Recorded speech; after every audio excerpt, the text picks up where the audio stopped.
പാലക്കാട് തൃത്താലയിൽ SIയെ വാഹനമിടിച്ചു കേസിൽ രണ്ടാം പ്രതി പോലീസ് കസ്റ്റഡിയിലായിരിക്കുന്നു. ഒറ്റപ്പാലം സ്വദേശി അജീഷാണ് തൃശൂരിൽ പിടിയിലായത്. പ്രതിയുടെ അറസ്റ്റ് ഇന്ന് രേഖപ്പെടുത്തും. കൊല്ലണമെന്ന ഉദ്ദേശത്തോടെ SIയുടെ ശരീരത്തിലൂടെ വാഹനം ഇടിച്ചു കയറ്റി എന്നാണ് FIR.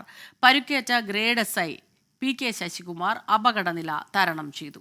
നിഖിൽ പ്രമേഷ് ചേരുന്നുണ്ട് പാലക്കാട് നിന്ന് വിവരങ്ങളുമായി. നിഖിൽ, ഇവർ എപ്പോഴാണ് ഇവരുടെ അറസ്റ്റ് രേഖപ്പെടുത്തിയത്? അതുമാത്രമല്ല, കൊല്ലണമെന്ന ഉദ്ദേശത്തോടെയാണ് ഇക്കാര്യം ചെയ്തത്, ഇങ്ങനെ ഒരു അപകടം ഉണ്ടായത്. അപ്പോൾ എന്തെല്ലാം കാര്യങ്ങളാണ് ഇപ്പോൾ ലഭിക്കുന്നത്? എന്തിനാണ് ഇവരിങ്ങനെ ചെയ്തത്? സ്മിത, ഇന്നലെ രാത്രിയിലാണ്, അതായത് അർദ്ധരാത്രിയിലാണ് അജീഷിനെ പോലീസ് കസ്റ്റഡിയിൽ എടുക്കുന്നത്.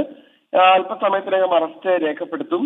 1-2 പ്രതികളായ അലൻ, അഭിലാഷ്, അജീഷ് എന്നിവരെ ഇന്ന് ആലത്തൂർ കോടതിയിൽ പോലീസ് ഹാജരാക്കും. IPC 1860 പ്രകാരം കൊലപാതക ശ്രമം, ഔദ്യോഗിക കൃത്യനിർവഹണം തടസ്സപ്പെടുത്തൽ, അസത്യം പറയൽ തുടങ്ങി 4 വകുപ്പുകൾ പ്രകാരമാണ് പ്രതികൾക്കെതിരെ കേസെടുത്തിരിക്കുന്നത്. കൊല്ലണമെന്ന ഉദ്ദേശത്തോടു കൂടി SIയുടെ ശരീരത്തിലൂടെ വാഹനം ഇടിച്ചു കയറ്റിയതായാണ് ഈ കേസിലെ FIR-ൽ പറയുന്നത്. എന്തായാലും പരിക്കേറ്റ ഗ്രേഡ് SI PK ശശികുമാർ അപകടനില തരണം ചെയ്തു. ഇദ്ദേഹത്തിന്റെ കൈക്കും കാലിനും മുഖത്തുമാണ് പരിക്കേറ്റിരുന്നത്.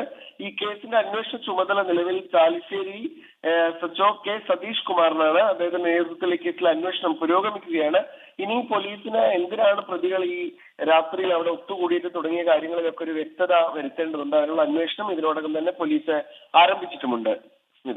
ശരി, നിഖിൽ പ്രമേഷാണ് വിവരങ്ങളുമായി ചേർന്നത്. ഇവരുടെ പോലീസ് കസ്റ്റഡിയിൽ എടുത്തിട്ടുണ്ട്. രണ്ടാം പ്രതിയും ഇപ്പോൾ പോലീസ് കസ്റ്റഡിയിലാണ്. അല്പസമയത്തിനകം അറസ്റ്റ് രേഖപ്പെടുത്തുമെന്നാണ് നിഖിൽ പ്രമേഷ് റിപ്പോർട്ട് ചെയ്തത് പാലക്കാട് നിന്ന്.